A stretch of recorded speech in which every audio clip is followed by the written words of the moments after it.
Good morning. Welcome to today's Monday Momentum Coaching. I'm Teresa with the August Consulting Group, and today I'm talking to candidates, job searchers, anyone out there who is thinking about looking for a new job or is actively looking for a new job. Lately, I've been getting a lot of feedback from employers in regards to the resumes that they're receiving and the way that candidates are approaching their job search and how they're handling inquiries. And so I thought it might be helpful to pass on some of that feedback to you candidates and job searchers, because I know that the job market has shifted to work in your favor over these last couple years.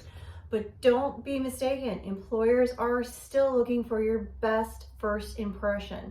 They're still going to be scrutinizing your resume. They're still going to be expecting that when they call you, you're going to call them back. So let's go over just a few of the things that we really want to share with you that I hear the most from employers. And the first one, believe it or not, is about contact information.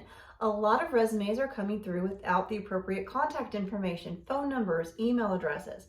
Candidates, employers cannot reach you if they don't know how to get in touch with you. So list your phone number, email. I even recommend listing your LinkedIn profile if you have one, because they can always message you through LinkedIn, depending on what they have at their disposal. And employers are going to be looking for the fastest way to get in touch with you, the fastest way to drop a note or give you a ring if they've got the time and say, hey, we would like to speak with you further. So list your contact information on your resumes. The second thing I get a lot is that employers will reach out and call a candidate that they're interested in interviewing, but the candidate does not call them back right away. They'll wait 2-3 days, sometimes a week, before reaching back out to that employer. This is not good.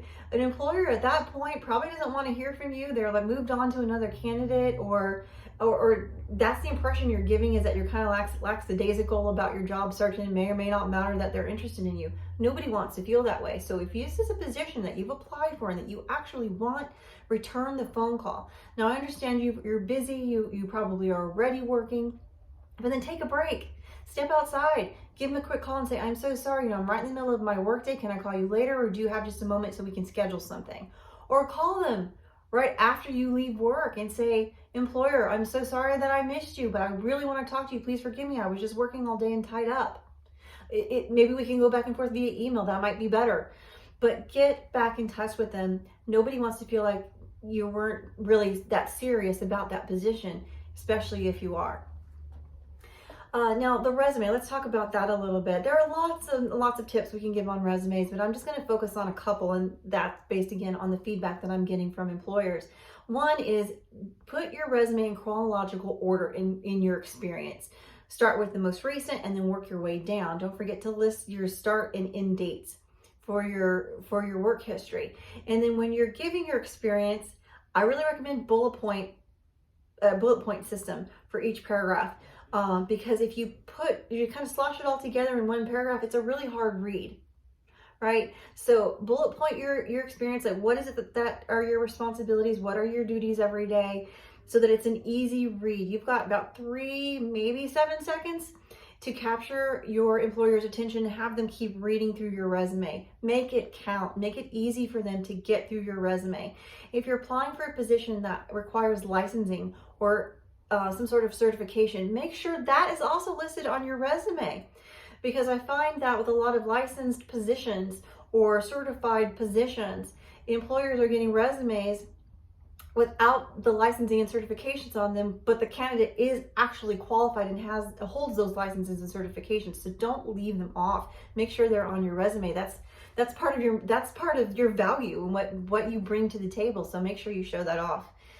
And then lastly, don't fluff up your resume, meaning don't try to make your position or what your responsibilities sound more sophisticated than they actually are. Again, make this an easy read for employers as they're going through your resume. If you answer the phone, say that. I answer the phone. You say answering phones or reception responsibilities.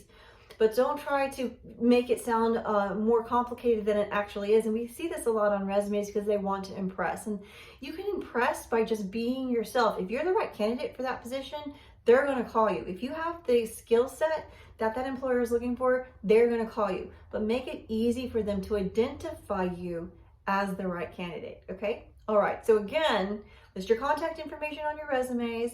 If an employer calls you, call them back in a timely manner. Make sure to list your experience on your resume in chronological order with start and end dates.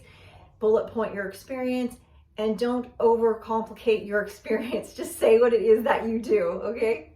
All right, for more information on resume writing or cover letter writing or just employment coaching overall, please feel free to reach out to us here at the August Consulting Group. 20 years of managing human beings and hiring, and let us help you. We're absolutely willing to answer what questions we can.